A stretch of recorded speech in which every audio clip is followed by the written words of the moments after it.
to this incredibly important meeting. Not that they all aren't, but this is a very, very momentous meeting of the Southside Network Authority. To start things off, I think we'll have a call to order and do we want to do the roll call before? We do a roll call. And introductions, please, as well. Yes. So Madam Chair, I'll go ahead and start with the roll call of our Southside Network Authority board members and alternate members. From Chesapeake, Chair Vitelli. Here. From Norfolk, our Vice Chair, Ms. McClellan. Here. From Portsmouth, Daniel Jones. Here. From Suffolk, L. Moore. Here. From Virginia Beach, Council Member Rosemary Wilson. Here. Our alternate members from the City of Chesapeake, Scott Fairholm. Here. From the City of Norfolk, Catherine Weitzel. Here.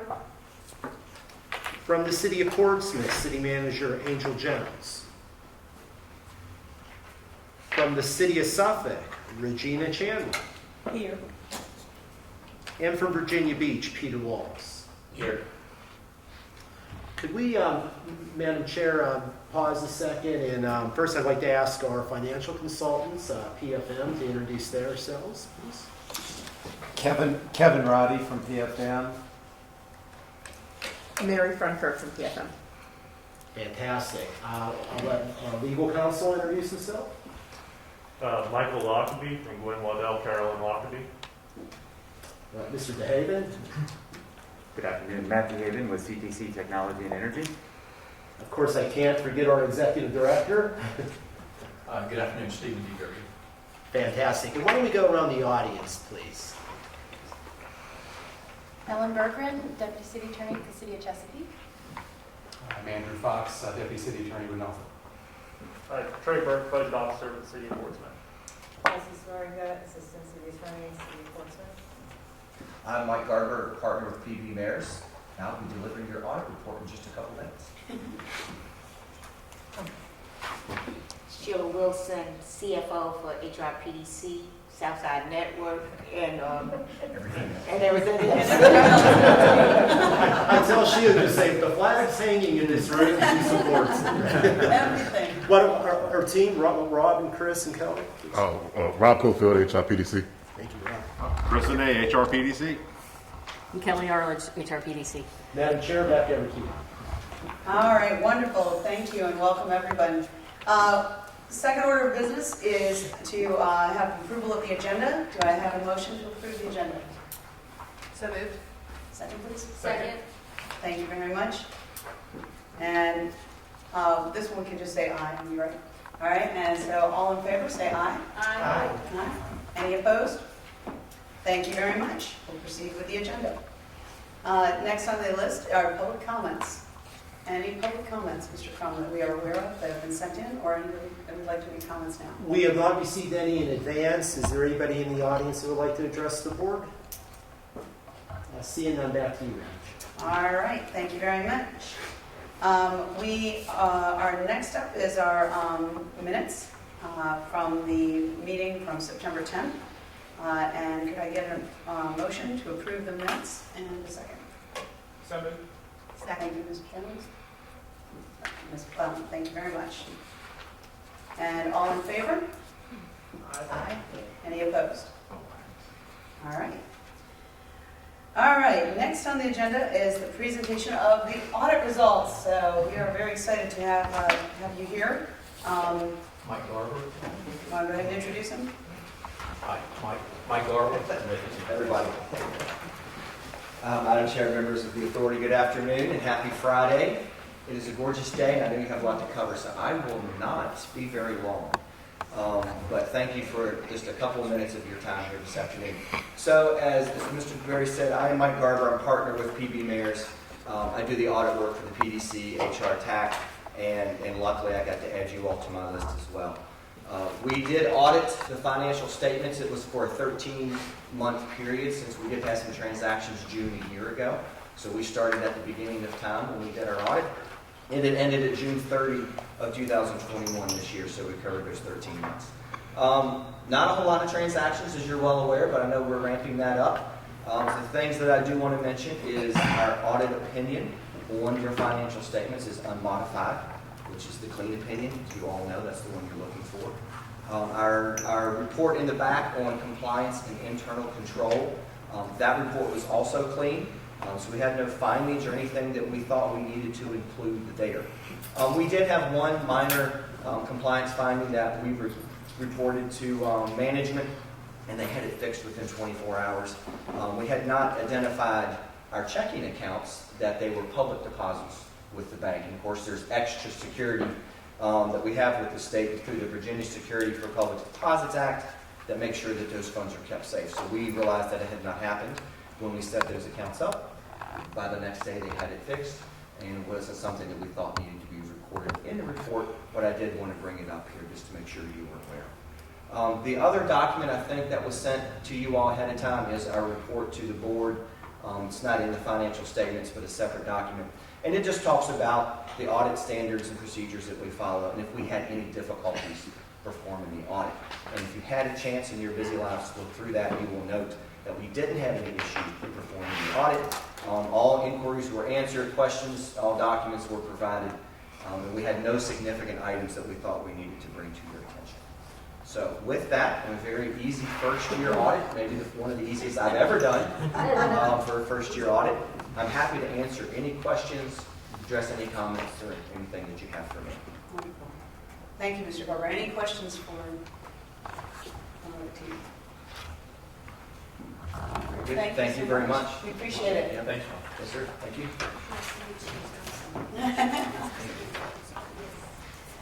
There are, So, oh, go ahead.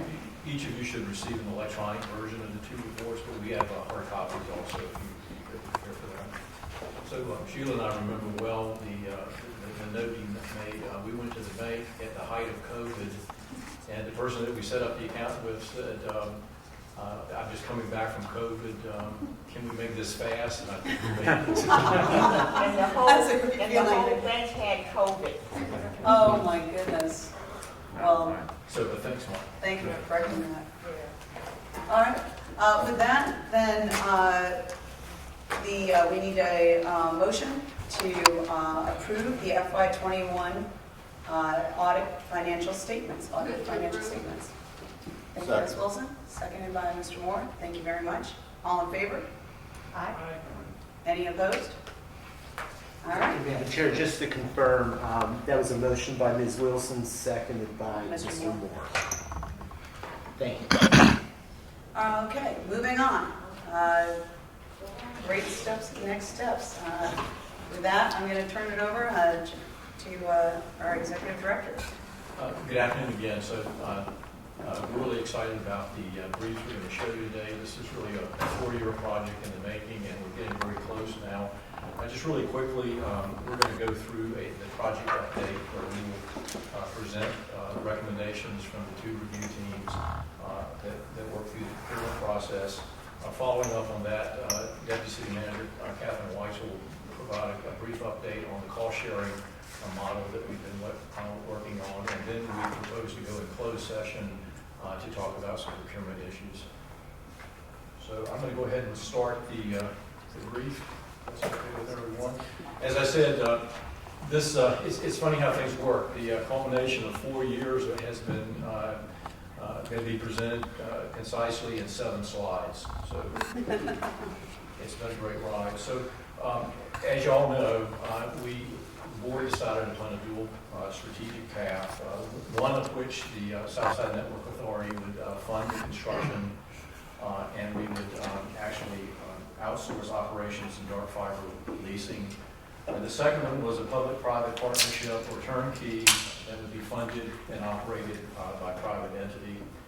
As you recall, over the past year, we went through a very detailed process facilitated by CTC and our legal counsel and the CIO's involvement. We looked at a number of business case analysis. We looked at what was important to the cities in terms of any P3 efforts. And we really went through a rigorous procurement process. And for those who worked through that, we accomplished a lot, I think, as this joint team in a very short time. We kept our foot on the gas pedal, and I think that shows. So let's talk really just quickly about where we've been and where we're at now. The self-construction path, IFB. Just really quickly, if you recall, we actually advertised an RFQ in which we wanted to qualify potential construction companies up front. We thought that would be a good way to start the process. After that, we actually pre-qualified 7 vendors. We then went out with an IFB looking for actual construction bids, and this is strictly, it was a bid process, and we received 6 bids. These were analyzed by the executive director, legal counsel, CTC, and representatives from the cities. Cox Communication actually came out as the lowest bid for this construction contract, with Danella Construction second lowest. Since we had pre-qualified on all of the vendors, it really became who was the most responsive, low-cost bidder. So if we look at the next slide, the numbers tell the story. You saw this during the September 10th meeting. We presented these numbers. Cox Communications came in with a total construction and material bid of just under $18 million. In second place, with a very good product also, was Danella. They were at about $24.5 million, a little bit over the budget, but within the range that we talked about. So the team that reviewed these proposals is ready to make a recommendation.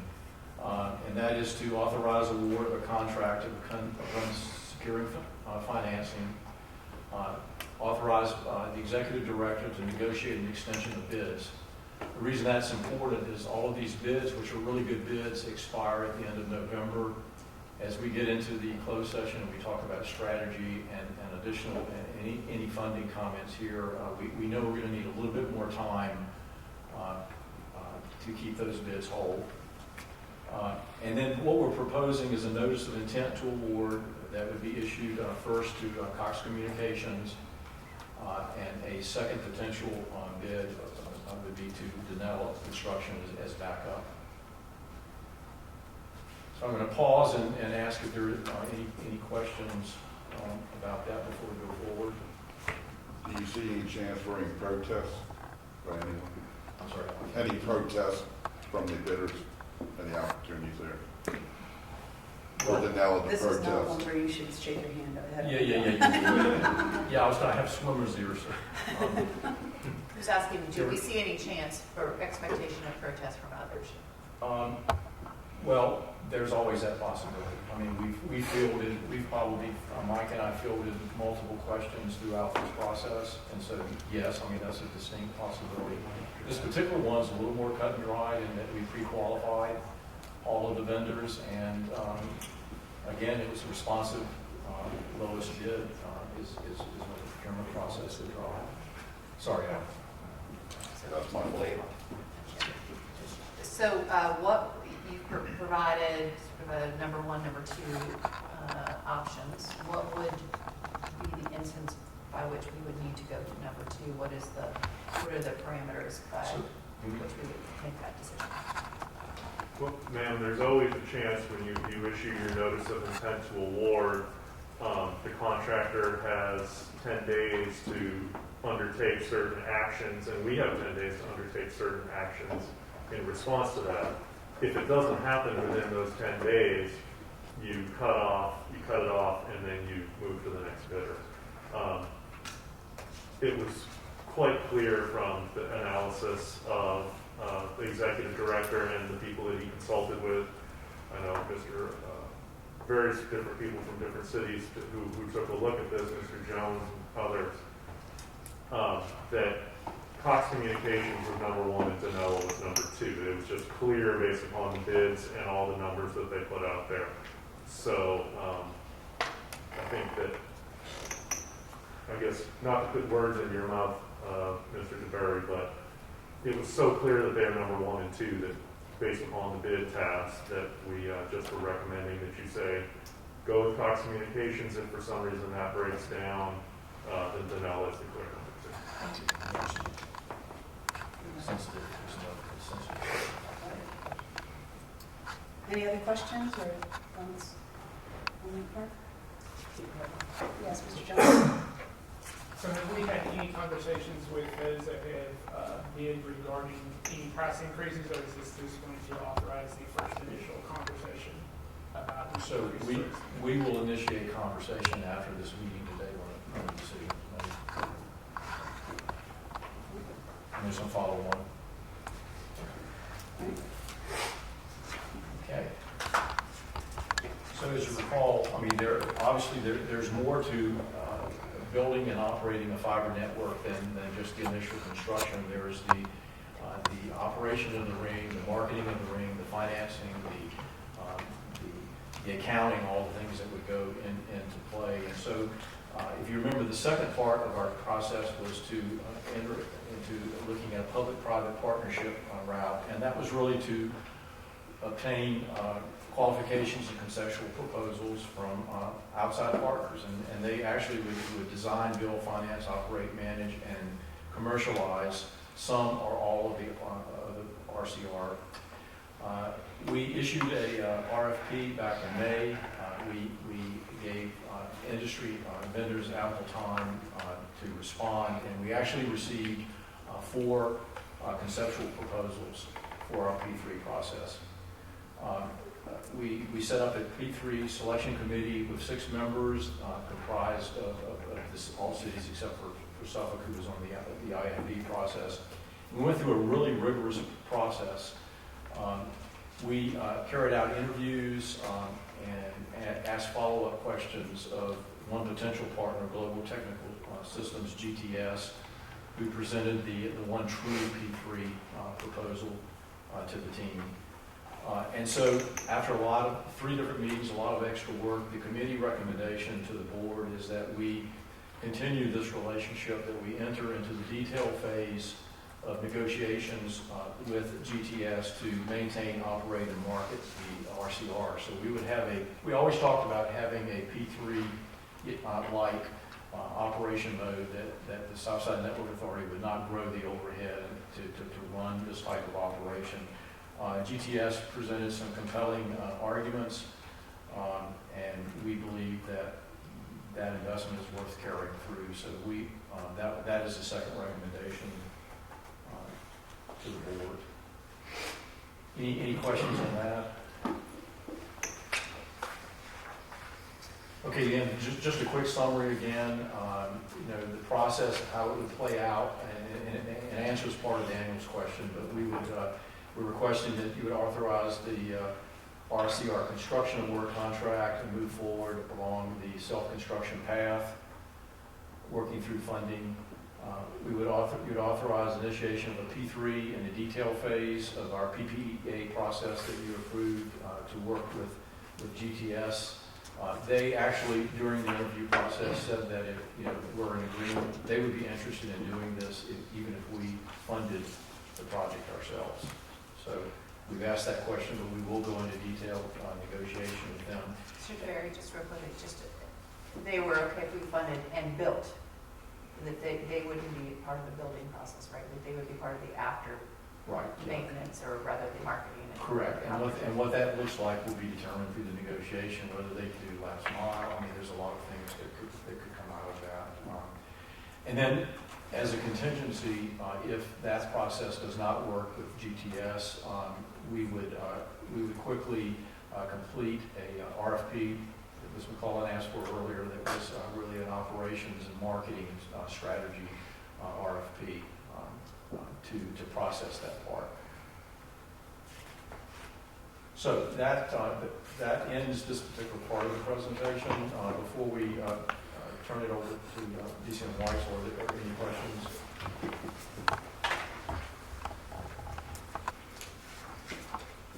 Any questions? And again, thanks for all the hard work. Again, this is 4 years of work in 7 slides. I mean, it has been a roller coaster, very fast, but I'm really thankful for the team and the team effort. Yeah, I definitely appreciate that. Many of you know that we recognize that this is a project that has to be, time is of the essence. We have to, expedite this. We knew that 3 years ago when we, first really, kind of, and 4 years ago for some of us, we knew that this had to be something that was expedited. So I will tell you that I have probably, as chair, pushed our staff pretty hard on timelines, and I just want to thank you all for everything that you've done, because I know that this has been a mammoth undertaking into the times, in the timelines that we've laid out. So thank you so much for that. Ms. White. And can you turn your mic on? Yep. I can do that. I'll even take this thing off. Get it uploaded. So as y'all are aware, you asked that I convene a group of the budget directors in the 5 cities, and that we talk through financing strategies, how to pay for this. And I want to thank Trey, who was instrumental in our conversations, and has taken the time to come and show up for this. So what we did is kind of a goal. Don't do this one. There we go. Is to try to create a fair, relatively straightforward way to pay for not just the construction of the Southside ring itself, but that it could be scalable and repeatable as we add other cities, other phases of the project going forward. And that we look beyond construction into kind of how we would do cost sharing for operational issues and revenue sharing coming back to the city. So that was kind of what the budget directors and I worked with. So we wanted to avoid the Southside Network Authority issuing debt and getting into the long 20-year hair that brings to a lot of these regional participations. All the cities right now have some unique opportunities that make the potential for cash funding the project possible. Each budget director was adamant, though, that we leave it up to them to figure out how to pay for their share and not try to dictate use of ARPA funds, use of debt in any way, so that we leave it up to the cities. They were also fairly adamant that we think downstream, that we provide for a sinking fund, so that if we have long-term replacements, long-term issues, there is a bucket of money that we wouldn't have to go back to the cities to figure out. It tries to allocate the cost between the 5 cities, as I said, that is repeatable, as other cities or even institutional investors might want to get into to expand the ring. So really 2 options shook out. We looked at per mile costs, per citizen costs, a whole different ways. So we kind of, there's a familiarity and comfort with 5 equal partners that would share equally in the control, construction, and operation of revenues. But I think as we were talking through different issues, the idea of investors in the ring came up, and that each city could buy shares, that those shares then would dictate control of the amount provided for operations, construction, access to fiber, and revenues would be based on those shares purchased. So looking at the 5 equal partners, it would require a contribution of somewhere between $5 or $6 million. I put some numbers in here based on my understanding. Obviously, with the Cox number being so low, that number could come down. But we may want to have a little bit of a cushion for change orders and those kind of issues going forward that the board needs to think about. There's also an opportunity, I think, in this one and in option 2 to do some kind of in-kind infrastructure contributions where it's agreeable by the board that would further the construction of the ring and move it forward rapidly. So if somebody had some vacant conduit going through a tunnel or over a bridge that we could then, and they wanted to contribute that, we would have the engineers determine the value of that to our ring and then provide that as an opportunity for in-kind contribution. Under this model, the operations would be set with each year's budget with an equal split, which is kind of the way we've been doing it now, but I suspect once it gets operational, the numbers will get a little larger. There's a sinking fund. I arbitrarily and capriciously said 25% of the value of the ring. that's certainly something that we could think through in terms of what we might need going forward. And certainly it wouldn't be a day one contribution. We'd come up with a plan to grow that sinking fund over time. Revenues after all expenses, including the sinking fund, then could be shared by each city equally. The board could certainly recommend that, go into some other project or next phase of the ring too, but it would have to be approved by the councils. And each city under this model would have an equal vote. Looking at option 2, which is an investor model, each city can buy shares of the ring. Shares, I, again, arbitrarily and capriciously decided the value of a share is $1 million, mostly because it made the math easier. But it could be anything we decided we wanted to do. Initially you could buy a maximum of $6 million or 6 shares. The idea there is somebody can't run in and buy all of it and then bring in the rest of the city. So the in-kind would then figure into this as part of that contribution. If all the shares were not initially purchased, the city wanted to come in and only pay $2 million, then the other cities then could come back and say, okay, well, we're willing to put in an extra to buy those remaining shares up. And because they put in more money, they bought more, they're invested more heavily in the ring, they then would also get proportionately more say going forward, and they would be able to get a better distribution of revenues coming out. So everything, the number of shares bought by each city becomes proportionate to their control, their operating costs, contribution, and any revenues that would come back. So that's the investor option that's out there. And Mike is probably glaring holes in the back of my head because there's a whole lot of detail that has to happen to make any of that work. So we're kind of recommending option 2, where each city can contribute based on what they see as the value and their long-term possibility. It does still have a way of the other cities to step in and provide a larger contribution and gain more control. I think what we're asking is the board authorize staff to work with each city attorney and each city manager to finalize, get their inputs into the cost sharing agreement. I think this is a good structure, but there's a whole lot of details that have to be hammered out. I'll let you in. Mike's already done some of it, so we're not starting from that. Again, this goes to Stephen's issue of requesting extension of the construction bids. This is not going to be a short process. And most cities, to get the money to the authority is going to take a while. No city council has seen anything or voted on anything, so there has to be an appropriation by each member city council. The earliest, if everything, all the stars align, would be probably mid-January before a check would hit the authority's bank account. After that, the Southside Network Authority can invoice the city, and then again, with Ms. Vitale, construction begins!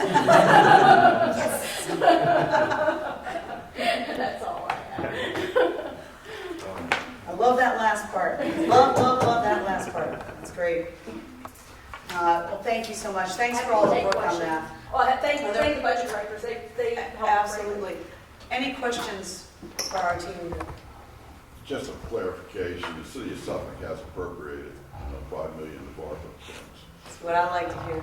So let me say this. ARPA funds, because they're federal dollars, bring a lot of hair with them. I think we talked about this the other day. It would require base bacon rates be paid. It would require some NEPA process issues.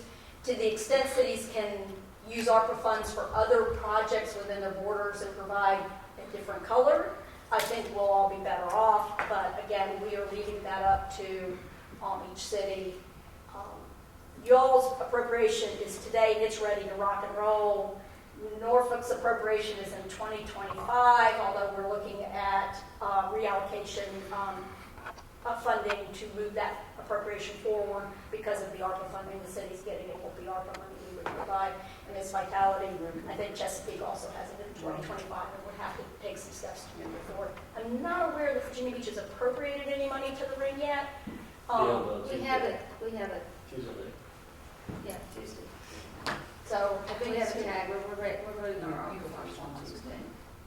Can I ask, I'm sorry to sound like a dumb question, but what's the sinking fund? So in my mind, and think of it as a depreciation, but with real money behind it. So depreciation is all folks. It basically says if somebody plows a semi-truck through a knock, I guess that's theoretically possible, I'm way out of my league, and takes it out, and that's a $3 million repair, that money would be in the sinking fund to make that repair.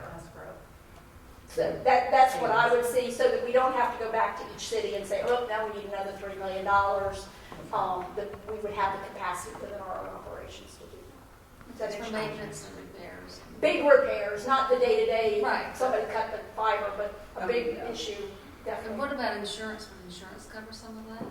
Could look into that. Yeah, I mean, it could be, we could have insurance cover something like that. Yeah, we're currently covered, and we can expand as we grow, as we build fiber, we can change the insurance. Insurance might be a cheaper way to go. There's generally a time and a place that we would want to have something in our savings account, so to Right, say. no, I think we want some kind of padding there to. Yeah, but like I said, the 25% of the value is mostly just something to put a number in there. Right, but I think we ought to also look at insurance.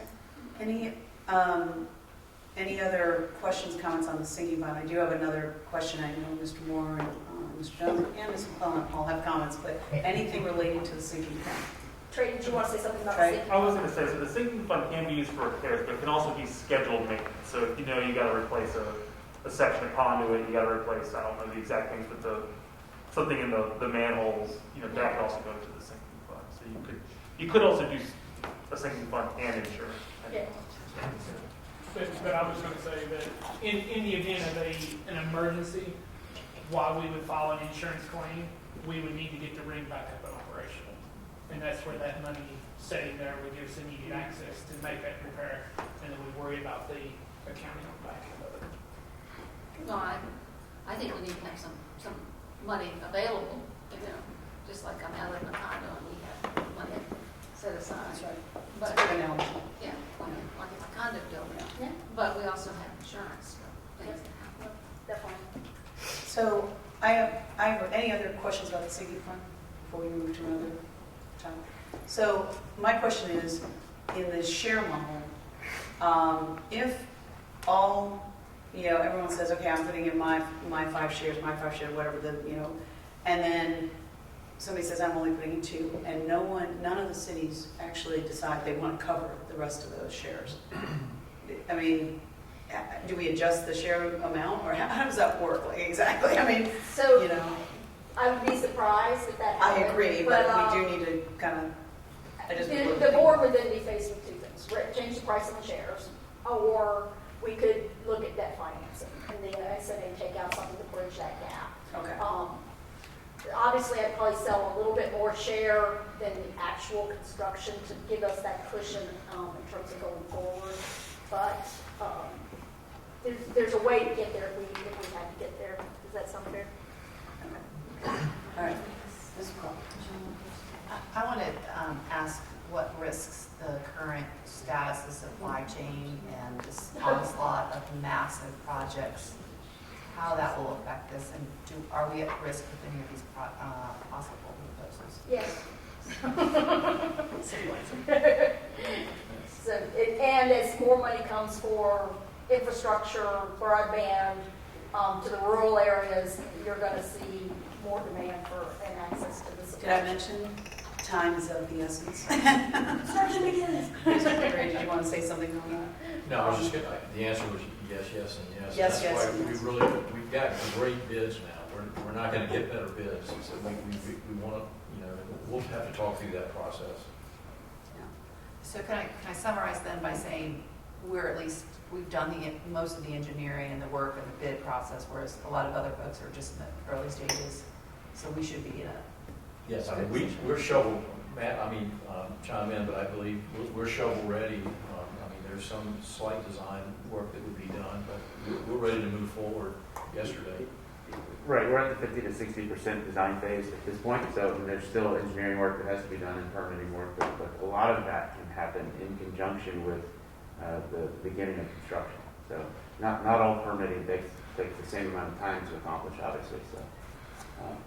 So there'll be municipal permitting that can happen very quickly in most cases, and that constitutes quite a large amount of the total mileage.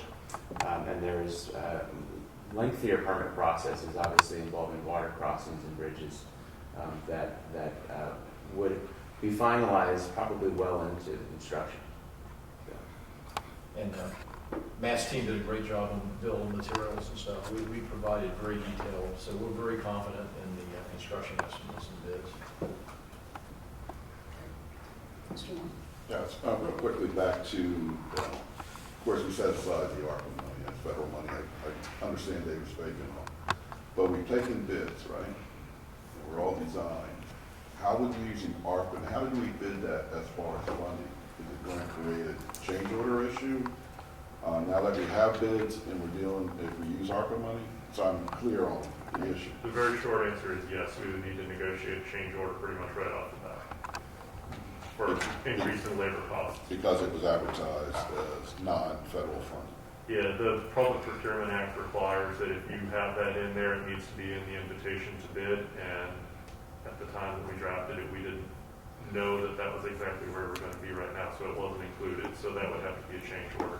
It will probably cause the construction services, the labor price to go up. We don't know exactly how much right now. So, going back to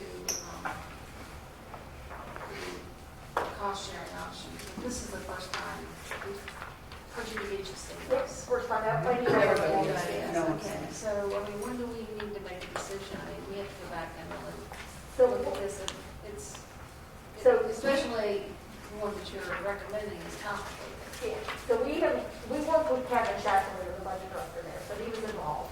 Although he at least had some history to help. But what we're asking the board to do is authorize us to get with the attorneys and the city manager's offices in the cities and start really hammering out the details. We have a pretty good working draft of the actual legal document that would set up the cost sharing models. It is the shares model. But yes, there is a lot of work that we would have to hit. I think the councils can do the appropriation as long as they get comfortable with the model and then have the cost sharing agreement itself follow. But I think we want to make sure that there's been a briefing to the councils by the managers so that everybody's on board with that being the strategy. Right, so we have to have this worked out before we throw money into the pot, correct? It would be the ideal thing. Doesn't mean we can't do it the other way, but it would be the ideal thing. Mr. Brady, you want to kind of follow on that? Uh, I just tell you my comment, I don't want anything. No, okay. Daniel, do you have something? Yes, so under the options being proposed with cost sharing the investor, just from the language perspective, investor, is that both public and private? So in my wacky world, I would say yes. And it would allow so that would be a third way you could bridge any shortage of funding is to get an institutional investor to buy shares as well. If the board wanted to go that way. It really leaves the board up to making that final decision. So yeah, it could, but right now for speed, as Ms. Wilson pointed out, I'd stay with the 5 cities and trying to get it together. And of course, those investors would have the control and the say as to if those shares can be purchased by we'll call it a private party. Okay, so I don't want to I'm sorry, Ms. Weitzel, but I'm the going to guy walk with the that back wacky slightly. yes, That's an issue that I analyzed to some degree. If it is let's say that it was a state agency or a public university or something along those lines, there are ways that I have already looked into that perhaps that could be made to work. I have not worked out the details. I have not even looked at private investors because you wind up in bill and rule and securities law issues that I don't even want to make my head hurt to think about. So That's why I brought it up. yes, up to a point that is something that we could definitely look into and it might be possible, but it might be possible. Conceptually, you guys, please, by all means, if it's legally possible, I'll make it happen if you conceptually want it. But I don't want to say that we've already looked at it and said it completely can happen. And again, it goes to the time issue. The more people we bring to this table, the more time. The more time it's going to take, yeah, agreed. All right, any other questions, comments? So I think we just need to give the thumbs up. Yeah, if y'all are good with the investor model, we'll proceed drafting, finalizing drafting, getting it to the city attorneys and the city managers, and get them on board. We will schedule briefings with council. Mr. Farrell? I was just trying to think through how that happens if we were to extend the network to the peninsula, add additional jurisdictions. How does the share piece and coverage fit? I think I understand it. I just want to make sure. Since Mike bringing up my parade, I'm going to steal his thunder.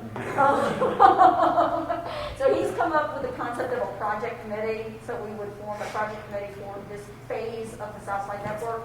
The next phase would have a different project committee, basically those cities and communities. They would also have the shares to finance that phase of the project. So in theory, as you work through the 17 cities in the region, you could have 5 or 6 different project committees that get formed. They buy their shares for their project. Am I doing you justice? You absolutely are, and I remember this was a question that Ms. McClellan asked me the very first time we met. How do we deal with it once you've got 17 people on the board and you have 5 different projects going with different people interested in different capital stacks? Here we are. Voila. Yeah, I do think that's really important because obviously this is not just about the South Side. We want to set this up for success throughout our region. That has always been the long-term goal of this. And it is absolutely center to what we want to do with this ring. So, Did that answer your question? Yes.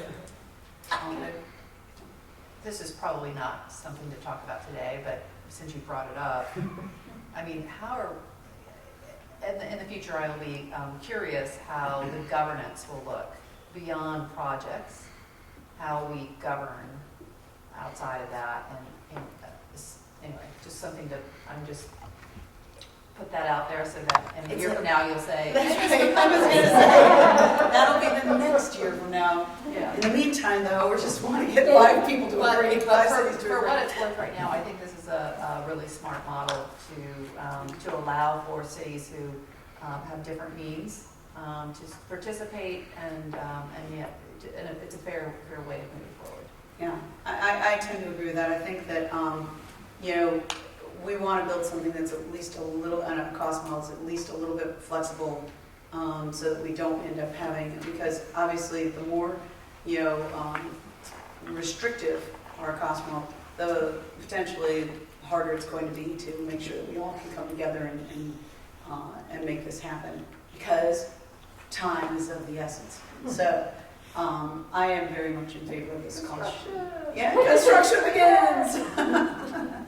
All right, Mr. Moore. I do have one more question going back to the cost sharing.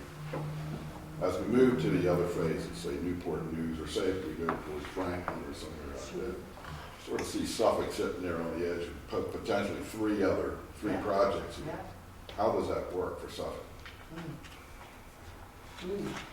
So, in theory, you could be, now I need to be a year down the road after we get this one built, but in theory, you could be on the project team, you could contribute to a ring that you see a value to, definitely would be on the board, but I think that's an optional thing. The connection could happen through Suffolk, but not have any other cost for Suffolk, depending on the way the project's divided from Can I ask Suffolk. a question then? In that case, there might be an in-kind contribution because you already have something that's built, so you have a value that's there in that case. And at that point, at least in the way that I was thinking of this in setting up the legal structure, and perhaps this is not at all what you want, tell me if it's not, but so we do this with the 5 cities. Everybody that becomes a member of the authority needs to get a seat on the board, but not everybody that the authority does business with needs to be a member. And I say everybody, every locality. So, okay, Isle of Wight and Franklin City decide that they want to be on the authority board. Southampton says no, but we'll be a customer. Suffolk says we'll put in some cash and we want, and we already have a seat. All right, fine. You set up your, you set up another, you add, well, you would amend the Articles of Incorporation to add Franklin City and Isle of Wight to the authority board. So you have 2 new members to the board. But then you have the project committee of Suffolk, Isle of Wight, and Franklin City that would be overseeing how that particular project would be done within the broader context of a strategic plan made by the board of directors. And the board of directors makes big decisions such as adopting the budget, if there's any financing or debt, and acquiring or disposing of any significant amount of property. So that was at least how sort of the basic idea that I came up with was structured. And this was not something I dreamed up. This is, we've done things like this have been done elsewhere in the state in some scenarios in order to deal with a situation where, you know, a joint project is being done by Pulaski County with a population of 40,000, the town of Dublin with a population of 2,500, and Roanoke City with a population of 100,000. And each of them wants to put in a different amount of money and have a different amount of control. And how do you melt that together? And that's really where I borrowed this model from. Yeah, I didn't mean to be the down. I don't think that's a down. I think that's a very valid motion. When we're talking about how are we going to, you know, we want to have an eye for the future, you know, that this is truly a fully regional, not just, you know, the 5 Southside cities. I think it's very valid. We need to have that, you know. It may not be something that comes up, you know, that we have to, you know, get down to the right answer right this second, but it's good to be able to at least have that marker out there. Madam Chair, we may need to revisit the name of the organization too at that point. Absolutely, absolutely. We always knew that was going to be an issue. And Madam Chair, just if anybody thinks of something, this is a new concept for y'all, shoot me an email and with your suggested answer that you'd like to see, and we'll certainly consider it as we move forward and draft a final document. Any others, Mr. Moore? Are you all good, or anything else? I'm good. I know there's still more questions. You want to? No, I mean, in Okay. details. Yeah. Okay. All right. So, I'm sorry. Yeah, I have one more. And I know that we've been very fortunate to have the ARPA funding now, but as we take a look at some of those downstream cities and counties that the ARPA funding is also entitling, how did it appear to become part of that? I mean, for us, yeah, we're in, but I'm just thinking about the future of how they would, what money they would use, and unfortunately, the ARPA may not be there. So I think the thing that the budget directors from the 5 cities were really clear about is not our problem, not the SMA's problem. If you want to do a Hampton Newport News ring, Hampton Newport News figures out how to get the money together. They issue their own debt if that's the way they want to walk it. They find their own cash if they want to go that route. But it's not the SMA's job to figure out what color the money is for each city. So I think that would be the right thing to do going forward. Now, if they come in and say, we really want to have a ring, we'd like y'all to finance it, that's a decision for the board. Mr. Vernon? I think it's appropriate that we're talking about sort of the potential downsides and the cost of this. What we haven't talked about are the potential upsides. And I don't see an expansion until we prove success. And that success is going to create lots of opportunities for funding alternatives. Or at least I think we're all in this because we see there's some upsides to this equation. So while I am concerned about the downside, I kind of think the proof is going to be in the pudding, and we'll be able to figure that out as we get there. I'm an optimist. That's why we get along so well, Scott. All right. Any other questions or comments on the cost sharing? Yes, Mr. Cummings. I did want to follow up on Mr. Moore's comment. Ms. Chandler and I are working with a group of localities in the southwestern quadrant of our region who are pursuing some body money through the Commonwealth of Virginia. There is a significant amount of money out there for rural broadband in Virginia. Frankly, more than there is for urban and suburban broadband right now. so I just say that to, and Mr. Wallace, thank you for the question.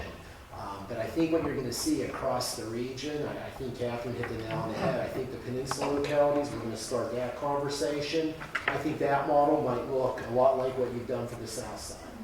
I think for our more rural localities, there's some state funding that could be a great opportunity for them. So I think it might be a cafeteria menu of financing options that puts it all together, and hopefully in 5 years we're sitting here with a wonderful patchwork. We don't fit this room anymore. That's right, but I do think that we're going to have to be flexible, and each geographic area is going to require a little bit of a different strategy. Which I think the way this model will work is will allow for that tailoring to the needs of each phase of this project.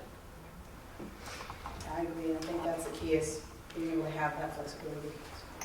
All right, with that, are all voting members in line with allowing this, the committee to move forward by, kind of working out the proposal, the resolution that will go before our councils? Thumbs up from everybody that's voting member? Yes? Yes? All right. Go forth and do good things. Bye. No, not that quickly. All right. Thank you again to your committee too. That was seriously, Trey. Thank you, everybody. That was a big question that I think all of us have had in the back: is how's this going to work? How's this really going to work? And so, being able to have this, these options is a wonderful thing. So, all right. I believe that we are ready to go into closed session. So, Mr. Lockerbie, would you please provide the language? Oh, if you insist, Madam Chair. And it's a long one, so get your pens out, because if you're going to make the motion, you got to repeat it.